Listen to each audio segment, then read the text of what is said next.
चंद्रपूर जिल्हा मध्यवर्ती सहकारी बँकेच्या नोकर भरतीत एका जागेसाठी 40 लाख रुपये घेतले जात असल्याचा आरोप भाजप आमदार किशोर जोरगेवार यांनी विधानसभेत केल्याने खळबळ उडाली आहे। विशेष म्हणजे ही संपूर्ण भरती प्रक्रियाच संशयास्पद आहे असेही म्हटले आहे। चंद्रपूर जिल्हा मध्यवर्ती सहकारी बँकेतील नोकर भरती प्रक्रिया सुरू आहे। मात्र सदर परीक्षा विदर्भातील लगतच्या जिल्ह्यांमध्ये न घेता पुणे, नाशिक या दूरच्या जिल्ह्यांमध्ये घेतली जात आहे। मात्र या परीक्षेत मोठा आर्थिक व्यवहार झाल्याच्या तक्रारी आहेत। एका उमेदवाराकडून 40 लाख रुपयांपर्यंत पैसे मागितले जात असल्याच्या तक्रारी येत असल्याचा आरोप आमदार किशोर जोरगेवार यांनी अधिवेशनात बोलताना केला आहे।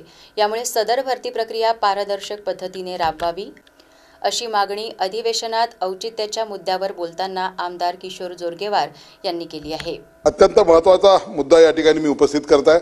अध्यक्ष महाराज, चंद्रपूर जिल्हा मध्यवर्ती सहकारी बँकेच्या नोकर भरतीची जाहिरात निघाली। त्याची 21, 22, 23 डिसेंबरला परीक्षा सुद्धा घेण्यात येत आहे। परंतु ती परीक्षा चंद्रपूर व विदर्भातील लगतच्या जिल्ह्यामध्ये परिसरामध्ये न घेता ती पुणे, नाशिक, नांदेड या दूरवरच्या जिल्ह्यामध्ये घेतल्या जात आहे। लिपिक पदासाठी 261 आणि शिपाई पदासाठी 97 अशा 358 जागांसाठीची ही या ठिकाणी परीक्षा घेतल्या जाणार आहे।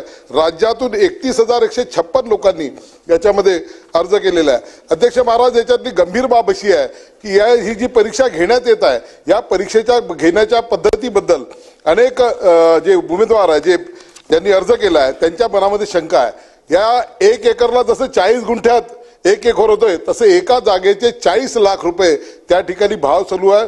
2-3 दिवसापासून सततचे फोन हे सुरू होत आहे। म्हणून आमची शासनाला विनंती, मागणी असणार आहे की ही जी नोकर भरती होत आहे ही नोकर भरती झाली पाहिजे, कारण की बँकेच्यासाठी ते आवश्यक आहे। परंतु ही पारदर्शक पद्धतीने त्या ठिकाणी व्हावी ही सुद्धा या निमित्ताने औचित्याच्या मुद्द्यांच्या निमित्ताने मी आपल्याला मागणी करतोय।